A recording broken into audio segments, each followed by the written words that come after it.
ప్రతిరోజు 1,70,00,000 వ్యూస్ తో తెలుగు వాళ్ళున్న ప్రతి చోటికి దూసుకుపోతున్న ఆదాన్ నెట్వర్క్ లో మీ బ్రాండ్స్ ని మీ వ్యాపారాన్ని ప్రమోట్ చేసుకోవాలనుకుంటున్నారా? అయితే కింద ఉన్న నంబర్ కి కాల్ చేయండి. నమస్తే, వెల్కమ్ టు ఆదాన్. నమస్తే మధుసూదన్ రెడ్డి గారు. నమస్తే కిషోర్ కుమార్. మధుసూదన్ రెడ్డి గారు, ఈరోజు మన డిస్కషన్ లో ముఖ్యమైనటువంటి టాపిక్స్ 3 మాట్లాడదాం. చెప్పండి. మొదటి టాపిక్, సరే కేసులు గీసులు ఇవన్నీ కాసేపు తీసి పక్కన పెడదాం, కాస్త శుభవార్తతో మొదలు పెడదాం అని చెప్పేసి అనుకుంటున్నాం. ఆంధ్రప్రదేశ్కి రైల్వే జోన్ పరంగా ముందడుగు పడుతోంది. స్థలం కేటాయింపు ఇదంతా పూర్తయిపోయింది. ఎప్పుడు నిర్మాణం, అందుట్లో జిఎం కార్యాలయం 12 అంతస్తులు నిర్మిస్తారని, మిగిలిన వాటికి కూడా పూర్తి స్థాయిలో పకడ్బందీ ప్రణాళిక సిద్ధం చేస్తున్నారు. 2 ఏళ్ల లోపల పూర్తి చేసేట అవకాశం ఉన్నట్టుగా అయితే ఈరోజు వార్తా కథనాల యొక్క సారాంశం. రైల్వే జోన్ అనేది ముందడుగు పడిపోయినట్టే అనేది వాస్తవంగా కనిపిస్తున్నట్టు చిత్రం. సో దాని గురించి, దాని సాధక బాధకాల గురించి, మచ్చడుల గురించి మనం ప్రజలకు తెలియజేసే ప్రయత్నం చేద్దాం. నంబర్ 2, మళ్ళీ ఈ జగన్మోహన్ రెడ్డి లంచాల వ్యవహారం, అదాని వ్యవహారం తీసుకున్నట్టయితే మనం గతంలోనే మాట్లాడుకున్నట్టుగా అదాని జగను వీళ్ళేదో ఇచ్చి పుచ్చుకోవడం, కట్టలు తీసుకొచ్చుకోవడం కాదు, దీని వెనక ఈ సోకాల్డ్ అధికారుల పాత్ర కూడా ఉంది. వాళ్ళ సహకారం లేకపోతే జరిగేది కాదని మొదటి నుంచి అనుమానిస్తున్నట్టుగానే ఈరోజు కొన్ని వాస్తవాలు బయటపడుతున్నాయి. 2-3 తెలియదులే కానీ ఐపీఎస్ ఐఏఎస్ ఆఫీసర్ల ప్రమేయం అయితే ఉందట. వాళ్ళ సహకారం అనేది జరిగేది కాదని సంగతి అయితే తెలుస్తోంది. విశ్రాంత అధికారులు కూడా అదే చెప్తున్నారు, వీళ్ళు ఫలానా అని చెప్పేసి. సో దాని గురించి కూడా మనం బ్రీఫ్ గా డిస్కస్ చేద్దాం. ఇక ఈ పరారీల పరంపర కూడా కొనసాగుతుంది. ఒక పక్క ఇప్పుడు మా వాళ్ళు తాజాగా వెళ్ళొచ్చారు ఆర్జీవీ నివాసం దగ్గరకో, ఆఫీస్ దగ్గరకో. లేదండి పూర్తిగా పారిపోయాడు మనోడు, అసలు ఇక్కడ లేడు అని ఎక్స్క్లూజివ్ గా మాకు రిపోర్ట్ కూడా అందింది. సో దాంతో పాటుగా ఈ నందిగామలో రాళ్ల దాడి అంశం కూడా తెర మీదకి వచ్చింది. వాళ్ళ తాట కూడా తీయటానికి కొంత రంగం సిద్ధమైనట్టుగా తెలుస్తోంది. ఒక పక్క పరారీలో, మరో పక్క యాక్షన్ ప్లాన్, వీటి గురించి కూడా మనం మాట్లాడదాం. సో ఫస్ట్ ఏమంటారు రైల్వే జోన్ అంశం గురించి మీ అభిప్రాయం ఏంటి? అది మనకి విభజన చట్టంలో భాగంగా రావాల్సి ఉంది, వచ్చింది. రైల్వే శాఖ రేపు బిడ్లు కూడా తెరుస్తుంది. డిసెంబర్ 2వ తేదీన 149 కోట్లతోటి టెండర్ కూడా ఓకే అయిపోద్ది. 29వ తేదీ ప్రధానమంత్రి గారు వచ్చి దానికి ఏం చేయాలో చేస్తారు. నేను అనేది ఏంటంటే, విభజన చట్టంలో ఏదైతే షెడ్యూల్లో ఉందో అది గతంలో రావాల్సింది ఇప్పుడు వస్తుంది. దీనికి కారణం కూడా లేకపోలేదు కిషోర్. గత ప్రభుత్వం నిర్లిప్త కారణంగా భూమి ఇవ్వమంటే భూమి ఇవ్వకుండా వాళ్ళు ఎన్ని లెటర్లు పట్టించుకోకపోవడం చేత కూటమి ప్రభుత్వం ఈరోజు ఎవరికి నచ్చినా నచ్చకపోయినా బీహారు, ఆంధ్రప్రదేశ్ ఎంపీల మీద కేంద్ర ప్రభుత్వం ఆధారపడి ఉంది. కాబట్టి ఇప్పుడు ఏంటంటే మన రాష్ట్ర ప్రభుత్వం ఎంత బెండాలో అంత బెండద్ది. రాష్ట్ర సర్వతోముఖాభివృద్ధి కోసం గిల్లి గజ్జాలు పెట్టుకోకుండా మనకు వచ్చిన అవకాశాన్ని సద్వినియోగం చేసుకొని మనకు కావాల్సినంత పిండుకొని మన యువతకి ఉపాధి అవకాశాలు కల్పించడానికి అడుగులు వేస్తూ ఉంది. దాంట్లో మంది వచ్చిన అవకాశాన్ని విఘ్నులైతే సద్వినియోగం చేసుకుంటారు. అందువల్ల కేంద్ర ప్రభుత్వం మన బీహారు, ఆంధ్రప్రదేశ్ మీద ఆధారపడి ఉంది. కాబట్టి ఖచ్చితంగా మనం అడిగినవన్నీ ఇస్తారు. కాకపోతే ఇక్కడున్న కూటమి ప్రభుత్వంలో ఇప్పుడు గెలిచిన ఎంపీలంతా ఎడ్యుకేటెడ్, కొంచెం రాష్ట్రం మీద, తెలుగు తల్లి మీద ప్రేమ కురిపించి త్వరితగతిన డాక్యుమెంట్లు, ఫైళ్ళు ఏమేమో అవసరమో అన్ని రంగాల్లో, డిఫెన్స్ రంగంలో అడిగినా ఇస్తారు. తర్వాత ఐలాండ్ మనకి బీపీసీఎల్ వస్తుందంటే వరకు రావడంలా. కాబట్టి అన్ని రంగాల్లో ఏవియేషన్ రంగం తీసుకున్నా కానీ డిఫెన్స్ రంగంలో కూడా కొన్ని అడగాల్సి ఉండే. ఇప్పుడు మనకి డిఫెన్స్ రంగానికి సంబంధించి ఇప్పుడు మన దిండిగల్ ఉంది కదా ట్రైనింగ్ ఇన్స్టిట్యూట్, అలాగే ఇంకొక వ్యవస్థ ఉంది, దీని మీద కూడా దృష్టి సారించాలి. ఎయిర్క్రాఫ్ట్ మెయింటెనెన్స్ ఇంజనీరింగ్ అని ఒక సంస్థ ఉంటుంది. అంటే మన జనాభా పెరిగి ఇతర దేశాలకి మనకి రోజుకి 5 లక్షల మంది ఎంతమంది ట్రావెల్ అవుతారని కూడా తెలుస్తూ ఉంది. అందువల్ల ఏవియేషన్లో ఒక పార్ట్ ఇది. అంటే సర్వీసింగ్ సెక్టార్ కిందకు వస్తుంది అన్నమాట. ఎయిర్ప్లేన్ సర్వీసింగ్ సెక్టార్, ప్రైవేటు వాళ్ళే ఉండయి, టాటా వాళ్ళే ఉండయి, ఇట్లా రకరకాలు ఉండయి. కాబట్టి కొన్ని అవి కూడా తీసుకొస్తే బాగుంటుంది అనేది నా యొక్క ఉద్దేశం. కాబట్టి ఇంకా చేయాల్సింది చాలా ఉంది. అంటే అడుగులు ఇప్పుడిప్పుడే పడుతుండే కాబట్టి ఒక 5.5 నెలల్లో ఏం కాదు. ముందు కూడా ఆంధ్రప్రదేశ్కి అవకాశాలు గని ఎక్కువ ఉంది, దీన్ని కూడా సాధించాలా. తర్వాత ఈ 12 లైన్ల వరుస లైన్ ఏదైతే ఉందో, అంటే మనకి యలంక ఎయిర్పోర్టు, శంషాబాద్ ఎయిర్పోర్టుకి సంబంధించినటువంటి రాయలసీమలో ఎక్కువ బాగా ఉంటుంది. కాబట్టి ఆ రోడ్డుకు కూడా ప్రధానమంత్రి గారిని తీసుకొచ్చి త్వరగా శంకుస్థాపన చేపిస్తే మనకి కొప్పర్తి నోడ్ ఏదైతే ఉందో అదే ఓరవకల్లు నోడ్ కూడా ఈ రోడ్లు అయితే మన స్టేట్ కనెక్టివిటీ చేయాల్సి వస్తుంది హైవేకి. హైవే వాళ్ళు త్వరతగతిన టెండర్లు తీసుకొచ్చి అది కంప్లీట్ చేసుకోవాలి.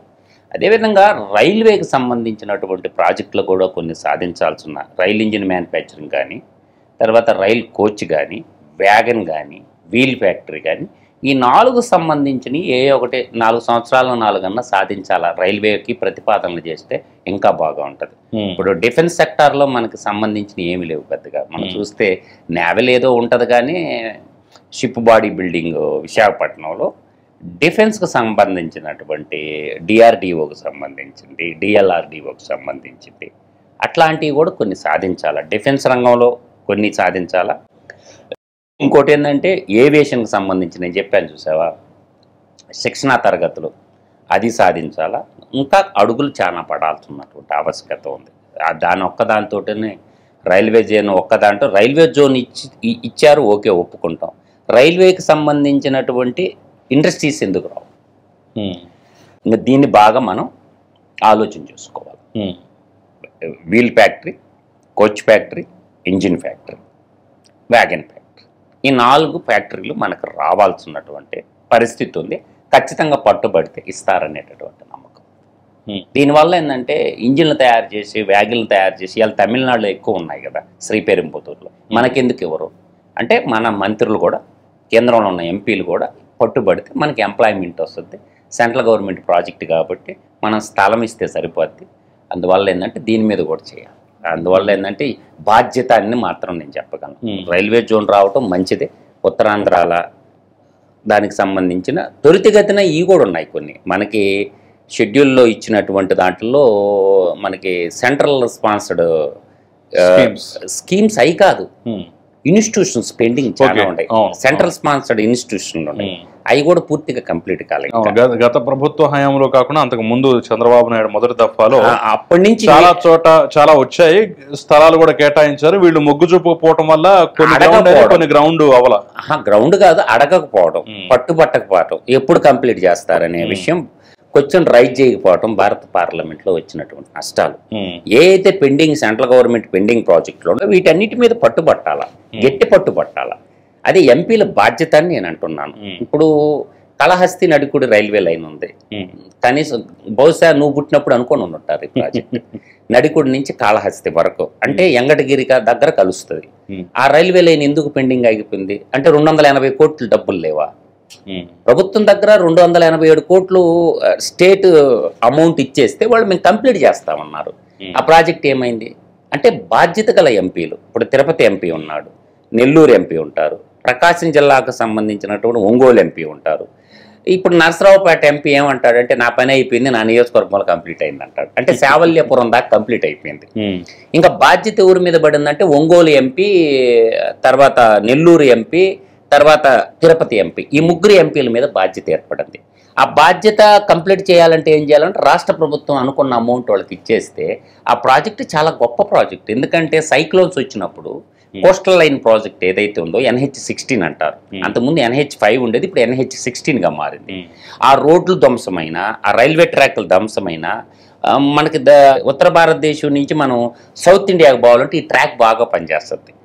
అందువల్ల ఈ ట్రాక్ ఎందుకో సింగిల్ లైన్ అయినా త్వరగా కంప్లీట్ చేసి డబల్ లైన్ కూడా తెచ్చుకోవాల్సిన ఆవశ్యకత ఉందన్నమాట. కాబట్టి ఈ ప్రాజెక్టు తొందరగా పట్టాలెక్కించాలా. రెండోది ఏంటంటే ఇంకొక హైవే, ఏంటంటే ప్యారలల్ హైవే వస్తుంది మనకి. ఎట్లా అంటే ఇప్పుడు NH16 ప్యారలల్ హైవే ఏదైతే మనకి కోల్కతా నుంచి చెన్నైకి పోతుందో అలా విధంగా ఈ నల్లమల్ల ఫారెస్ట్ దిగువన ప్యారలల్ హైవే కానీ మనం కానీ నిర్మించుకోగలిగితే ఇది నేను చెప్తున్నాను, మనకి గురిజాల ఉంది కదా, పిడుగురాళ్ళ కానించి మాచర్లు వచ్చేసి, మాచర్ల నుంచి మనకి ఎర్రమగొండపాలెం మీదుగా, తర్వాత మార్కాపురం నుంచి కనిగిరి నుంచి మనకి పామూరు నుంచి మనకి దొత్తలూరు నుంచి సోమశల డ్యామ్ కిందగా పోయి అంటే నల్లమల్ల ఫారెస్ట్ దిగువన తిరుపతికి వెళ్ళిపోద్ది అనమాట. అది ఏర్పేడు దగ్గర కలుస్తుంది హైవే.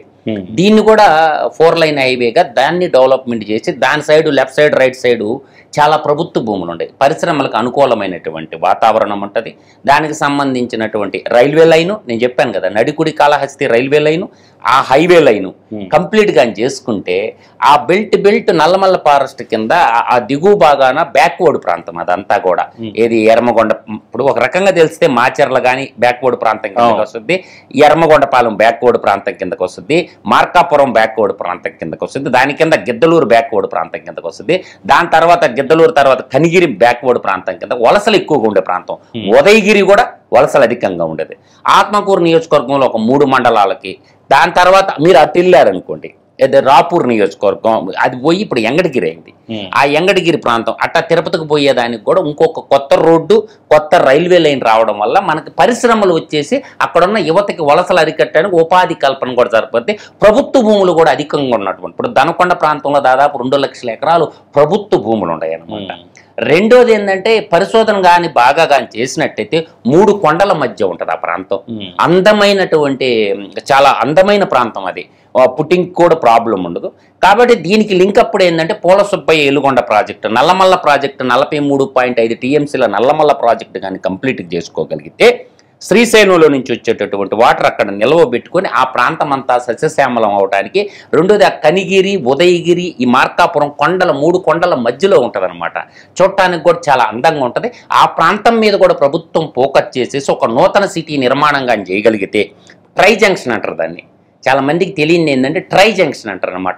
ఇటు దొండకొండ దగ్గర ఒకప్పుడు బ్రిటిష్ వాళ్ళ కాలంలో ఎయిర్పోర్ట్ ఉండేదన్నమాట. అటు మార్కాపురం, ఇటు కనిగిరి, ఇటు పొదిలి మధ్యలో ట్రై జంక్షన్ అనమాట. ఆ ట్రై జంక్షన్ కానీ కంప్లీట్ చేసుకోగలిగితే అమరావతి నగరం లాగా ఇది కూడా ఒక పెద్ద మంచి నగరంగా తయారైపోద్ది. అక్కడ కూడా ఇండస్ట్రియలైజేషన్కి అంటే సైక్లోన్ ఎఫెక్ట్ లేకుండా, రవాణాకి అంటే నీళ్లు నిల్వ లేకుండా ఉంటుంది. అది కూడా ఫోకస్లో పెట్టుకోగలిగినప్పుడు మనకేమవుతుందంటే ఇటు నాగార్జున సాగర్ నుంచి ఏదైతే ఒరికిపూడి సెల అనే ప్రాజెక్ట్ ఉందో చూసారా, బ్యాక్వర్డ్ వాటర్ తీసుకోవాలని, ఆ ఒరికిపూడి సెల నీళ్లు కూడా మనకు వచ్చేస్తే, అందుచేత నేను అనేది ఏంటంటే ఇది కూడా ట్రై సిటీగా తయారు చేయగలగాల. మార్కాపురం, కనిగిరి, పొదిలి, మళ్ళీ మార్కాపురం ఈ జంక్షన్ కానీ తయారు చేసుకుంటే ఆ మధ్యలో ఇంకొక నూతన నగరాన్ని నిర్మించేటటువంటి వెసులుబాటు ఉంది. ప్రభుత్వానికి సంబంధించిన అమరావతి నగరంతో పాటు ఇది కూడా ఒక ఇంకొక 2వ నగరంగా మనకు అప్పుడు ఏమవుద్దంటే అటు విశాఖపట్నం ఒక మహానగరంగా, అమరావతి ఒక మహానగరంగా, ఇది మార్కాపురం, నేను చెప్పిన కనిగిరి, పొదిలి ఈ మధ్యలో కూడా ఇంకొక మహానగరానికి రూపశిల్పి కానీ చేసినట్లయితే అద్భుతంగా ఉంటుంది. గ్రావిటీ ద్వారా నీళ్ళు వచ్చేటటువంటి నీకు ప్రాబ్లం లేదు కిషోర్, భూమికి ప్రాబ్లం లేదు, తర్వాత ఏరియాకి ప్రాబ్లం లేదు. కాబట్టి ప్రభుత్వం కూడా ఆ రకంగా ఒక పరిశ్రమల నగరంగా దాన్ని ఆలోచించాలనేది నా యొక్క భావన. రైట్, మనం కాసేపు అభివృద్ధి అంశాలు పక్కన పెట్టినట్టయితే ఈ అదానీ ఇష్యూలో రోజుకు కొత్త విషయం బయటకు వస్తుంది. మనం వాళ్ళిద్దరి మధ్య మాటలు, చేతలు, లంచాలు, వ్యవహారం వీటి గురించే చర్చించాం కానివ్వండి, ఇప్పుడు తాజాగా ఐఏఎస్ అధికారుల పాత్ర కూడా ఉంది, వాళ్ళ సహకారం లేకుండా ఇదంతా జరిగేది కాదంటూ కూడా అంశాలు బయటకు వస్తున్నాయి కదా, మీరేమంటారు అసలు దాని మీద? నేననేది రాజకీయ నాయకులకి సంతకాలు ఏముండవు, అప్రూవల్సే. మొత్తం పాత్రదారులు, సూత్రధారులు ఏ గవర్నమెంట్ అయినా ఐఏఎస్ అధికారులు, కేంద్ర ప్రభుత్వం అయినా రాష్ట్ర ప్రభుత్వం అయినా కూడా ఐఏఎస్ అధికారుల పాత్ర లేకుండా ఏమీ ఉండదు. అందుకని ఏంటంటే ఈ డ్రాఫ్ట్ తయారు చేసేటానికి కానీ వీళ్ళు చర్చించి నిర్ణయాలు తీసుకుంటారు. ఫైనల్గా డ్రాఫ్ట్ని ఇంప్లిమెంటేషన్ చేయాల్సిందే కూడా కార్యనిర్వాహక శాఖ. కార్యనిర్వాహకం అంటే ఎగ్జిక్యూటివ్ బోర్డు వాళ్ళే. ఇప్పుడు వీళ్ళు విధానపరమైనటువంటి నిర్ణయాలు తీసుకుంటారు, దాన్ని ఇంప్లిమెంటేషన్ చేసేటటువంటి బాధ్యత అంతా కూడా ఐఏఎస్ అధికారులదే. ఇంకా రెండోది ఉండదు. ముందు తయారు చేసేది వాళ్ళే, ఆ దాంట్లో విషయాలు చర్చించి నిర్ణయాలు తీసుకునేటటువంటి గో హెడ్ ముందుకు పోండి అని చెప్పేదానికి శాసన వ్యవస్థ పనిచేస్తుంది. ఆ శాసన వ్యవస్థకు కావాల్సిన డాక్యుమెంట్ కూడా వాళ్ళే తయారు చేస్తారు. అంటే వీళ్ళకి అంత ఎడ్యుకేషన్ ఉండదు, అంత నాలెడ్జ్ ఉండదు వీళ్ళకి. కాకపోతే ఏంటంటే ఉన్నత విద్యాధికులు కానీ ఉన్నారనుకోండి, ఇప్పుడు ఉన్నతమైన విద్యాధికులు ఉంటే వాటిలో ఏం రాశారా, మంచి ఏందా, చెడు ఏందా, ప్రజలకు అనుకూలమా కాదా, ప్రజల సంపద దోపిడీ జరగద్దా లేదా అనేటటువంటి విషయాలు చర్చిస్తారు. ఇప్పుడు గతంలో ఉన్న మంత్రి మండలిలో సగం మంది ఇదే కదా. అందువల్ల ఏంటంటే వాళ్ళకి ఏం అర్థమవుతుంది, అందువల్ల ఏంటంటే ఆలోచన విధానంలో ఇప్పుడు గతంలో ఉన్న ఆయన చీఫ్ సెక్రటరీగా పనిచేసి ఆయన జగన్ ఈడీ సిబిఐ కేసులో ముద్దాయిగా లేడు, ఆదిత్యనాథ్ దాస్ లేడు. అందువల్ల ఏంటంటే గత చరిత్రను కూడా మనం చూసుకోవాలి. ఇప్పుడు రాజశేఖర రెడ్డి మంత్రిగా ఉన్నప్పుడు ఆయన కూడా ఐఏఎస్గా ఎలగబెట్టాడు కదా. కాబట్టి వీళ్ళందరూ ఏంటంటే 3 ఆఫీసర్లు ఐఏఎస్ ఆఫీసర్లను 7 గంటల్లో వాయు వేగం మీద పోయి సంతకాలు పెట్టేసి బాలినేని శ్రీనివాసరెడ్డి ఏమన్నాడు, నాకేం తెలియదు, నేను సంతకం పెట్టలేదు అన్నాడు. ఇవాళ దొరికిపోయిండుగా, సంతకం పెట్టిండుగా. నాకు అర్ధరాత్రి లేపిన పొద్దున్న లేచి ఏం చేశారంటే 7:45కి ఆయనకు వచ్చింది డాక్యుమెంటు. 7:45 నేను మొన్న కూడా చెప్పాను. 7:45కి ఆయన డాక్యుమెంట్ వచ్చిన తర్వాత 8 గంటల 15 నిమిషాల్లో చదివేసిండు అంతా. ఆయన కాడికి 8 గంటలకు ఆయన సంతకం పెట్టంగానే మళ్ళీ సీఎంకు పోవటం, సీఎం 10 నిమిషాల్లో సంతకం పెట్టి చీఫ్ సెక్రటరీకి పంపించడం. ఏంది భోగవతం అంతా 10 నిమిషాల్లో చదివేసిండు మొత్తం డాక్యుమెంటా.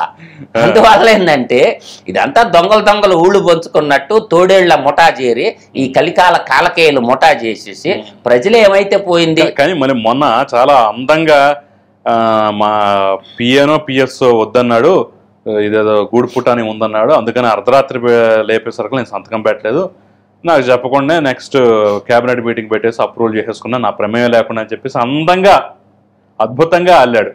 నేననేది కథ నువ్వేదడినా పేపర్ అబద్ధం చెప్పదుగా. ఇప్పుడు నీ ఏ టయానికి టైం మెన్షన్ చేస్తారు. ఫైల్ వచ్చింది 7:45కి వచ్చింది, వచ్చిన తర్వాత 8 గంటలు 15 నిమిషాల వ్యవధిలో 15 నిమిషాలు మొత్తం చదివేసిండు బాలినేని శ్రీనివాసరెడ్డి. ఇప్పుడు పేక మొక్కలు ఎన్ని ఉంటాయని అడగాల. బాలినేని శ్రీనివాసరెడ్డి పేక మొక్కలు ఏ మొక్క ఎప్పుడు పడద్దు అని అడిగితే చెప్తాడు, కానీ ఈ అడిగితే చేస్తాడు. ఆయన కింగ్ కదా. ఏది పేక మొక్కల్లో నాకు తెలియదు కానీ పేక మొక్కల్లో కింగ్ ఉంటాడు కదా, ఆ ఆటలో కింగ్ మేకర్ కదా ఆయన. ఫ్లైట్ లో పోయి పేక మొక్క ఆట ఆడేవాడు, రష్యా దాకా పోయి పేక మొక్కలు ఆడేవాడు. ఇవన్నీ ఆయనకి ఏడ తెలుసద్దే. అందువల్ల ఏంటంటే చెప్పాను, పేక ఆట ఆడేమా బ్రహ్మాండంగా ఆడతాడు. పేక మొక్కల కింగ్ ఎప్పుడు పడద్దో ఏడ పడద్దో చెప్తాడు ఆయన. అందువల్ల జగన్మోహన్ రెడ్డి క్యాబినెట్ ఈడు ఒక జోకరు, పేక మొక్కల్లో జోకర్ లాగా ఈడు ఒక జోకర్ లాగా మిగిలిపోయిండు. సంతకం పెట్టించి మీ అందరికి తెలియని చెప్తాను నేనంటే, ద పర్చేసింగ్ ఆఫ్ పవర్ ఏదైతే ఉందో, ఏది సెక్కి పవర్ ఏదైతే ఉందో ₹2.49 అని మీరు అనుకుంటారు. అదే కాదు, ₹2.49తో పాటు ట్రాన్స్మిషన్ ఛార్జెస్ ₹1.70 ఉంది. అవి 2 కూడుకుండాలకి నీకు ₹4.19 పడుతుంది, ప్లస్ జిఎస్టీ ఉంటది మళ్ళీ. కాబట్టి ఈ అంతా చేసుకునే వాళ్ళకి పెద్ద గూడు పుటాని అన్నమాట, ₹5 చిల్లర దాటిపోతుంది. అందువల్ల నేను అంటుండేది ఏంటంటే, రాష్ట్ర అవసరాలు ఏముంది, ఇంధన అవసరాలు రాష్ట్రానికి ఎంత ఉంది, పరిశ్రమలకు ఎంత ఇవ్వాలా, డొమెస్టిక్ ఎంత ఉంది, కమర్షియల్కి ఎంత ఉంది, క్యాలిక్యులేషన్ చేసుకొని పవర్ అనేది ఒప్పందాలు కుదుర్చుకోవాలి. గతంలో చంద్రబాబు నాయుడు గారు 9 సంస్థలతోటే 23 ఒప్పందాలు చేసుకున్నాడు. మొత్తం ఎంత 2135 మెగావాట్లకు మాత్రమే ఒప్పందాలు. ఆ 2135 9 సంస్థలు, 1 or 2 కాదు. ఇక్కడ ఒక్క సంస్థతోనే 7000 మెగావాట్ల ఒప్పందం కుదుర్చుకున్నారంటే అర్ధరాత్రి అపరాత్రి అనేది, అర్ధరాత్రి స్వతంత్రం వచ్చినట్టు అర్ధరాత్రి పనిచేశారంటే ప్రజల మీద ప్రేమతోనా అదాని మీద ప్రేమతోనా? కాబట్టి దీని మీద ఏంటంటే దర్యాప్తు ఖచ్చితంగా చేయాలా. రాష్ట్ర గవర్నమెంట్ కూడా మీనమేషాలు లెక్కించకూడదు. కూటమి గవర్నమెంట్ ఏంటంటే అదాని దేశ ప్రధానికి దగ్గరగా ఉన్నాడు కాబట్టి దీని మీద చర్యలు ఏం తీసుకోరు అనే ఒక భావన ప్రజల్లో ఉంది. దాన్ని పటాపంచలు చేస్తూ రాష్ట్ర ప్రభుత్వమే ఇనిషియేట్ తీసుకొని దీని మీద కనీసం ఒక ఎంక్వైరీ దర్యాప్తు చేసేసి ఏ టైంలో ఏం జరిగింది, ఎలా ఫైనాన్స్ జరిగింది, ఎలా అనేది కనీసం ఒక ఎంక్వైరీ దర్యాప్తం అయ్యేలా రాష్ట్ర అసెంబ్లీలో కూడా చర్చించాల్సి ఉంది. ఇప్పుడు రేపు నెక్స్ట్ సెషన్లో ఏమన్నా ఎంక్వైరీ చేసి చర్చిస్తారేమో. నేను అంటుండే పాయింట్ ఏంటంటే, రాష్ట్ర అవసరాల ఎంతవరకు ఉంది, ప్రజల మీద భారం రుద్దటం అంటే ఇప్పుడు ఆల్రెడీ 32,000 కోట్లు పైబడి ట్రూఅప్ ఛార్జీల రూపంలో 13,000 కోట్లు వసూలు చేశారు ప్రజల నుంచి. ఇప్పుడు మళ్ళీ ఇంకొక 17,000 కోట్ల రూపాయలు వసూలు చేయడానికి సిద్ధపడిపోయింది. అంటే పవర్ను ముసుగు తగిలించుకొని ప్రజల్ని మోసం చేయటం, దగా చేయటం అని నేను అంటానన్నమాట. రాష్ట్ర అవసరాలు ఎంతవరకు ఉన్నాయో అంతవరకే పవర్ను ఉంచుకుంటే బాగుండేది. కాబట్టి పవర్ సర్ప్లస్ స్టేట్గా ఉన్న రాష్ట్రంలో ఎక్కడో గుజరాత్ అనేది రాష్ట్రంలో పవర్ ఉత్పత్తి చేసుకొని తీసుకొని ఉంటే బాగుండేది కదా. ఎక్కడో గుజరాత్ తోడు ఏమీ లేకుండా పవర్ మ్యానుఫ్యాక్చరింగ్ లేకుండా. అదే కదా ఇప్పుడు విషయం ఏంటంటే, ఇప్పుడు గతంలో ఒప్పందాలు ఏంటంటే బాగా అర్థం చేసుకున్నారు కిషోర్ గారు, ఇక్కడ ఉత్పత్తి చేసి అదే ఇప్పుడు రాజస్థాన్ నుంచి రావాలంటే, రాజస్థాన్ గుజరాత్ అని కాదు నేనేది, గత ఒప్పందాలు ఏంది, మన గడ్డ మీద మన నేల మీద పవర్ జనరేషన్ చేసేటట్టు ఒప్పందాలు జరిగినాయి, ఎంప్లాయ్మెంట్ వస్తుంది, జిఎస్టీ వస్తుంది. అదే అంటున్నాను, ఇప్పుడు అదాని ఇచ్చినా గానీ మన దగ్గరేం చేయడు కదా, అంటే మన మీద ఏ కోసైనా ప్రేమ లేదు. ఇన్ని కోట్లు దొబ్బేస్తున్నా, ఇంత రకాలుగా భారం పెడుతున్నా, మన మీద అక్కడ ప్రేమ లేదు. నువ్వు రాజస్థాన్ లో తయారు చేసి అక్కడి నుంచి అక్కడ వరకు తీసుకొచ్చి ట్రాన్స్మిషన్ లాసెస్, ట్రాన్స్మిషన్ ఛార్జెస్, దాంతోపాటు పవర్ కి ఇది మొత్తం కలిపితే మనకి ట్రాన్స్మిషన్ లాసెస్ కాదు, అగ్రిమెంట్ లోనే ఉంది కిషోర్ గారు, చదవండి అగ్రిమెంట్ అందరూ. ₹70 పత యూనిట్ కనిపెట్టారు, ట్రాన్స్మిషన్ లాసెస్ కాదాడా. డైరెక్ట్ ₹70 నువ్వు ఎంత వాడుకుంటే అంత పవర్ కి ₹2.49 పాటు ₹70 చెల్లించే విధంగా ఒప్పందం జరిగింది. అది అసమాసి ఒప్పందం కాదు.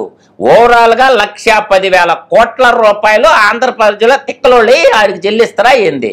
ఇప్పుడు నేను అంటుండేది G2G అన్నారు అనుకున్నాం కిషోర్ గారు. G2G అన్నప్పుడు సెకీ చైర్మన్ రావాలి ఒప్పందానికి, కేంద్ర ఇంధన శాఖ మంత్రి రావాలా, కేంద్ర విద్యుత్ శాఖ మంత్రి వచ్చి ఆంధ్రప్రదేశ్ ఇంధన శాఖ కార్యదర్శి తోటి ఆంధ్రప్రదేశ్ విద్యుత్ శాఖ మంత్రితోటి ఒప్పందం చేసుకుంటే ఇది ఒప్పందం అంటారు. మధ్యలో అదాని ఎక్కడి నుంచి వచ్చాడు బిజినెస్ మ్యాను. ఇది అంతా పెద్ద గూడుపుట అని ఇది చెప్పకుండా దాచేశారు. గడిచిన 5 ఏళ్లలో అసెంబ్లీలో చర్చ లేదు దీని మీద. ఇంత పెద్ద ఒప్పందం మీద అసెంబ్లీలో చర్చ ఎందుకు జరగలేదు?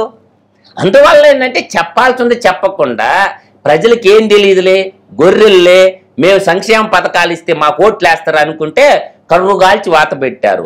ఈ విషయంలో కూటమి ప్రభుత్వం కూడా, పవన్ కళ్యాణ్ గారు కానీ, భారతీయ జనతా పార్టీ, తెలుగుదేశం పార్టీ 3 పార్టీలు కూడా దోబూచులు ఆటలు ఆడకుండా దీని మీద తక్షణం ఒక ఎంక్వైరీ, స్టేట్ లెవెల్ ఎంక్వైరీ వేసి నిజాలు నిగ్గిదేల్చి ప్రజలకు చెప్పాల్సినటువంటి ఆవశ్యకత నేటి కూటమి ప్రభుత్వం ఉంది.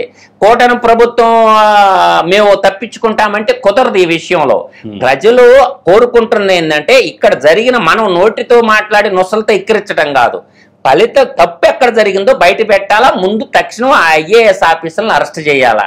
గవర్నర్ దగ్గరకు పోయి 17A పబ్లిక్ సర్వెంట్స్ ని అరెస్ట్ చేయాలంటే 17A ఒక గుదిబండగా ఉంది కాబట్టి దీన్ని నిగ్గుదేల్చి ఎంక్వైరీ చేయించి ఒకవైపు ACBని ఇంకోవైపు విజిలెన్స్ని, స్టేట్ విజిలెన్స్ని మళ్ళిచ్చేసి ఎంక్వైరీ చేసి ప్రాథమిక ఆధారాల గవర్నర్ ముందు పెట్టి నిర్ణయం తీసుకొని 3 అధికారులని అరెస్ట్ చేయాలి. తక్షణం అయితే ఈ 3 అధికారులని అరెస్ట్ చేయాలి.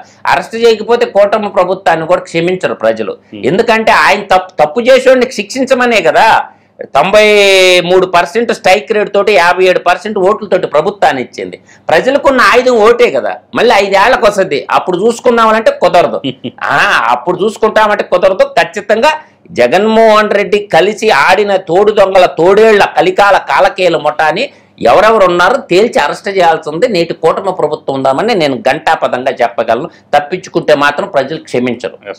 అలాగే ఈ భాగవతం కూడా మనం మాట్లాడాలి ఖచ్చితంగా. పరారీలో ఉన్నటువంటి వాళ్ళు, అరెస్ట్ అవుతున్న వాళ్ళు, అరెస్టుకు సిద్ధంగా ఉన్న వాళ్ళు, ఈ అంశం కూడా ఈరోజు తాజాగా తెలుస్తుంది ఏంటంటే RGV పరారీలో ఉన్నాడనేటటువంటి సత్యం బయటపడింది. మీరు గతంలో కూడా పుడింగి మాటలు మాట్లాడిన వాళ్ళు అందరూ ఈరోజు ఎక్కడున్నారని చెప్పేసి మీరు చెప్పింది వాస్తవం అవుతుంది. దాంతోపాటుగా నందిగామ ఇష్యూ మీద కూడా ఆ రోజు చాలామంది బాధపడ్డారు, ఆగ్రహం వ్యక్తం చేశారు.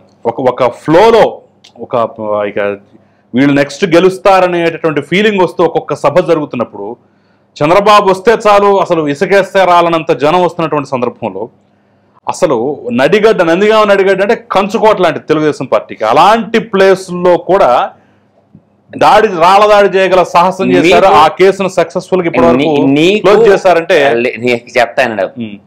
చంద్రబాబు నాయుడు మీద దాడి జరిగిన ప్రతి నియోజకవర్గం నేను చెప్తా. ఎర్మగొండపాలెంలో దాడి చేశాడు సురేష్, ఆదిమూలపు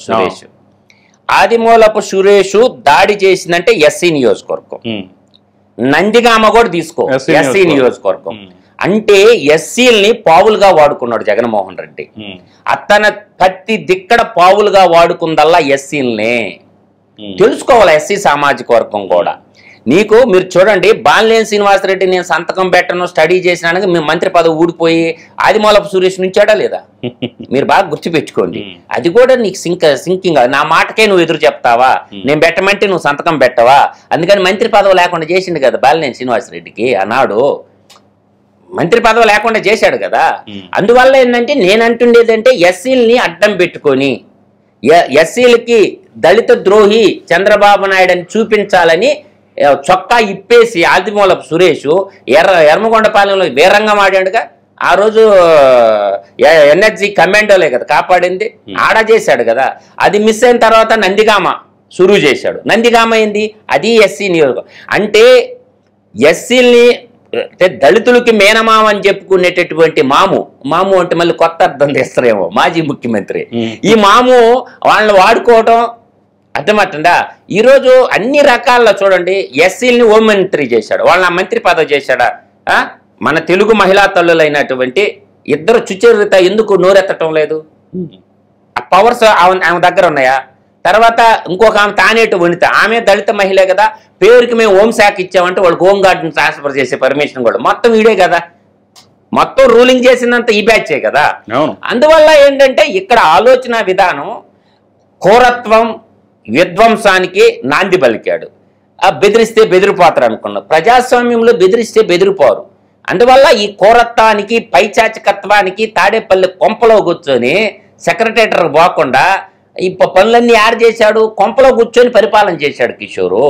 ఎవరైనా ముఖ్యమంత్రి అన్నోళ్ళు ఆడికి పోయాలా? సెక్రటేటర్కి పోయి పరిపాలన చేయాలా? ఇప్పుడు ప్రభుత్వం ముఖ్యమంత్రి గారు సెక్రటేటర్కి పోయి పరిపాలన చేస్తుండా, ఆయన ఇంట్లో కూర్చొని పరిపాలన చేస్తుండా? ఐఏఎస్ వాళ్ళకి కూడా సిగ్గు లేదనేది నేను అందుకు. వాడు కొంపకి మీరు ఎందుకు పోయారు? సెక్రటేటర్లో మీరు రండి సార్ సెక్రటేటర్లో కూర్చొని మాట్లాడదాం అనకుండా వాడు కొంపకి ఎందుకు పోయారు? మీరు ఫైల్ ఎత్తుకున్నా. వాడు కొంపలోనే సీఎం ఆఫీసు పెట్టుకున్నాడు కదా. తప్పు అనిపించలా? పుస్తకాల్లో అదే చెప్పారా? ఐఏఎస్ చదువుకున్నప్పుడు అదే చెప్పారా? ఇండియన్ కాన్స్టిట్యూషన్ అదే ఉందా? సెక్రటేటర్కి వచ్చి మాట్లాడుకుందాం రండి సార్ అనాలా? ఎందుకు అడ్డం తిరగలేదు? ఎందుకు తోక ఊడిపించుకుంటా కుక్క పిల్లల్లాగిపోయారు? వాడు కొంపలో ఎందుకు పెట్టారు ఆఫీసు? తప్పు. IAS office, CM office CM ఇంట్లో పెట్టడం నేరం కదా. ఒక పరిపాలనా భవనం ఉండంగా పరిపాలనా భవనంలో చేయాల్సిన పరిపాలన కొంపలో కూర్చొని చేసిండు కదా. అందువల్ల ఏంటంటే అందుకే నేను అన్నా పులివెందల పాపులో వేసుకోబారని. వీడు పులివెందల పాపులో వేసుకోబారుగా ఎందుకు మిగిలిపోయిండు? అందుకే మిగిలిపోయిండు. అందువల్ల వాడు ఎన్ని కథలో కాకమ్మ కథలో కలికాల కాకరే మాటలు ఎన్ని మాట్లాడినా ఈ మాయా మత్స్యేంద్ర మాటలన్నీ చెల్లిపోయి ప్రజలు తీర్పిచ్చారు. కాబట్టి కూటమి ప్రభుత్వం చర్యలు తీసుకోవాలి. కాబట్టి చేసిన తప్పులు అంటే ఒక పార్టీ ఆఫీసు మీదకి పోయి ఎలా దాడి చేపిస్తాడు? చేపించిన దాడి నాటి ముఖ్యమంత్రి. నాకేం తెలియదంటే అట్ట ఆ దాడి చేపించినోడే నన్ను తిట్టాడు అంటాడు. బోసడీకే అని నన్ను తిట్టాడు అన్నాడు. ఎవరిని తిట్టింది ఆ పదం? సజ్జల రామకృష్ణారెడ్డిని తిట్టింది. ఆ రోజు పట్టాభి తిట్టింది ముఖ్యమంత్రిని కాదు. తాడేపల్లి పెద్దపాలేరు వాడు ఒక బోసడీకే గాడు అన్న పదం వాడింది ఎవరినంటే సజ్జల రామకృష్ణారెడ్డిని, ఆ మిల్లెట్ రెడ్డిని. వాడు లెవెన్ రెడ్డి, ఇటు మిల్లెట్ రెడ్డి అన్నదే. ఎవరంటే బోసడీకా అంటే కొత్త పదం చెప్పాడు. బోసడీకా అనే పదానికి సూర్యాంధ్ర నిఘంటువులో జగన్ రాటి ముఖ్యమంత్రి చెప్పిన పదం లేదు. ఇప్పుడు బోస్ డీకే అని పెట్టుకుంటారయ్యా. బోస్ డీకే అని బెంగాలోళ్ళు ఇంటి పేరు చివరిలో పెడతారు. బోస్ ముందు వస్తుంది, బోస్ డీకే అంటారు. అది కాలానుగుణంగా అంటారు. దానికి కొత్త అర్థం చెప్పి ఈయన రగిలిపోయిండు. ఇప్పుడు నేననేది మీ వాళ్ళు తిట్టినోళ్ళ ఎన్ని మాటలు గలీజు. ఇప్పుడు జోగి రమేష్ ఏమన్నాడు? ఆ భాష ఎవరన్నా వినగలిగినారా? తర్వాత అనిల్ కుమార్ యాదవ్ మాట్లాడిన మాటలు ఎవరన్నా వినగలిగినారా? తర్వాత ముందు ఈ బూతు సంస్కృతిని ఇంట్రడ్యూస్ చేసిన పార్టీ ఏదన్నా అంటే ఆ బూత్ పార్టీయే. దానికి ఏంటంటే కౌంటర్గా ప్రతిపక్ష పార్టీలు ఎదురుదాడి చేశారు కార్యకర్తలు. ఇంకా ఉపేక్షిస్తే లాభం లేదు, వజ్రాన్ని వజ్రంతో కొయ్యాలా, ముళ్ళును ముళ్ళుతోనే తీయాలా, బూత్ భాషకు బూత్ పంచాంగంలోనే బూత్ సంస్కృతిలో సమాధానం చెప్పాలని ప్రతిపక్ష పార్టీలు ఎదురుదాడి చేయసాగింది. దాన్ని ఇంట్రడ్యూస్ చేసినోడు ఎవడు? దాన్ని ఇంట్రడ్యూస్ చేసినటువంటి వాడు యువజన శ్రామిక రైతు పార్టీ అధ్యక్షుడే ఇంట్రడ్యూస్ చేశాడు. బరాయించి పిల్లైనా గదిలో పెట్టి కొడితే ఏమవుద్ది? ఏదో ఒక రోజు తిరగబడుద్ది. అట్లా కార్యకర్తలు అన్ని పార్టీలు కొట్టుకోనిరా తిట్టుకోనిరా, ముళ్ళును ముళ్ళుతోని తీయాలా, వజ్రాన్ని వజ్రంతో, ఈ బూత్ భాషతో సమాధానం చెప్పాలని ఎదురు తిరిగారు. ఎదురుంటే పోరాడారు కదా. అందువల్ల ఏంటంటే సిద్ధం సభల్లో జగన్మోహన్ రెడ్డి మాట్లాడిన ఒకసారి లైవ్ టెలికాస్ట్ చేయమనంటే ఆయన మాట్లాడిన మాటలో ఆయనకి వినిపించండి, చెవుల్లో నుంచి రక్తం వస్తుందో లేదు. ఒక రాష్ట్ర ముఖ్యమంత్రినే తెలుగు భాషకు చెదులు పెట్టించేసి తెలుగు భాషని బూతు భాషగా మార్చినటువంటి వాడు సిద్ధం సభల్లో ఒక్కటన్నా అభివృద్ధి గురించి మాట్లాడా? నేను ఇది చేశాను, నాకు ఇది ఓటేయమని అడిగాడా? లేదు కదా. సిద్ధం సభల్లో ఎలా తిట్టాడు? దత్తపుత్రుడు అంటే దాని అర్థం ఏంది ఒకసారి చెప్పండి. ఎంత దుర్మార్గమైనటువంటి పదమో తెలుసు మీకు? దత్తపుత్రుడు, దత్త స్వీకారణ ఏమన్నా చేసుకున్నారా? కాదు కదా.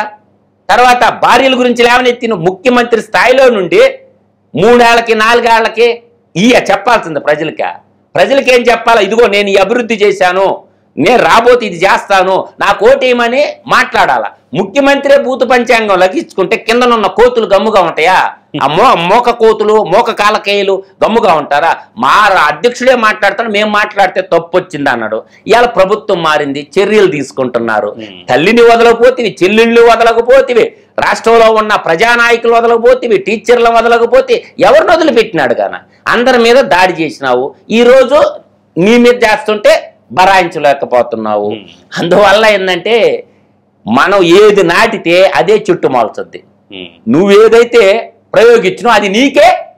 ఇప్పుడు అన్న వదిలిన బాణం, అన్న వదిలేసిన బాణం నీకే గుచ్చుకుంటుంది. ఇప్పుడు అన్న వదిలిన బాణం ఏమైంది? అన్న వదిలేసిన బాణం ఎవరు? తిరిగి వచ్చి నీకే గుచ్చుకుంటుంది. ఈరోజు అందరూ యువజన శ్రామిక రైతు పార్టీలో ఉన్న నాయకులందరూ షర్మిలాకి ఫోన్ చేసి ఢిల్లీ దాకా పోయారంట సోనియా గాంధీ కాడికి. అమ్మ మేము వస్తా లేదు, ఆడ మీరు రాష్ట్ర స్థాయిలో అధ్యక్షురాలు ఆమెను అడగండి అన్నారంట. ఇప్పుడు షర్మిలా చుట్టూ తిరిగి నీకు డబ్బులు ఇస్తామమ్మా, పార్టీలోకి తీసుకోమని కాంగ్రెస్ పార్టీలో షర్మిలాకి ఎందుకు పాడతారు? వాళ్ళ ఫోన్లన్నీ ఎంక్వైరీ చేయండి ఒకసారి. యువజన శ్రామిక రైతు, నేను ఈ విషయం ఎప్పుడో చెప్పాను నీకు కిషోర్ గారు, వాళ్ళు కాంగ్రెస్ పార్టీలకు వాళ్ళ సొంత పార్టీలోకి పోతారు. వాళ్ళందరూ మాట్లాడుకుంటారు. బీజేపీ ద్వారాలు మూసింది, జనసేన ద్వారాలు మూసింది, తెలుగుదేశం ద్వారాలు మూసేసింది. వాళ్ళకి ఇంకా గత్యంతరం లేక వాళ్ళ వ్యాపారాలు కాపాడుకోవటానికి, వాళ్ళ రాజకీయ భవిష్యత్తు కాపాడుకోవటానికి ఎక్కడికి పోతారు? అన్న వదిలిన బాణం, అన్న వదిలేసిన బాణం కాడికి పోతారు. అమ్మ మమ్మల్ని చేర్చుకోండి అమ్మా, నీకు ఎంతో కొంత డబ్బులు ఇస్తామమ్మా, మీ పార్టీలో చేర్చుకోమ్మా, నేషనల్ పార్టీ కదా కాంగ్రెస్ పార్టీ. అందుకని బతిలాడుతున్న మాట వాస్తవం అవాస్తవం దీని గురించి చెప్పమన్నా షర్మిలా మళ్ళీ మాట్లాడమనండి. నేను అన్న పాయింట్ తప్పో ఒప్పో చెప్పానండి షర్మిలా గారిని. ఇది వాస్తవం కూడా. జగన్మోహన్ రెడ్డి దగ్గర ఇంకెవరు ఉండరు, అది ఇంకా మూసేసే పార్టీ, ఉండే పార్టీ కాదు. నేను ఆనాడు చెప్తున్నా, నేడు చెప్తున్నా, యువజన శ్రామిక రైతు పార్టీ పుట్టింది తన స్వార్థం కోసం, తన ఈడీ సిబిఐ కేసుల నుంచి తప్పించుకోవడానికే తప్ప రాష్ట్ర సర్వతోముఖాభివృద్ధి, రాష్ట్ర యువతకు ఉద్యోగాలు కల్పించాలా, రాష్ట్రాన్ని బాగుపరచాలని పుట్ల పార్టీ. ఆ పార్టీ పుట్టిందే తన వ్యక్తిగత కేసుల నుంచి, తన స్వార్థం కోసం పుట్టిన పార్టీయే తప్ప రాష్ట్ర అభివృద్ధి కోసం పుట్టింది కాదు అని బల్లగుద్ది గంటా పదంగా చెప్పగలను.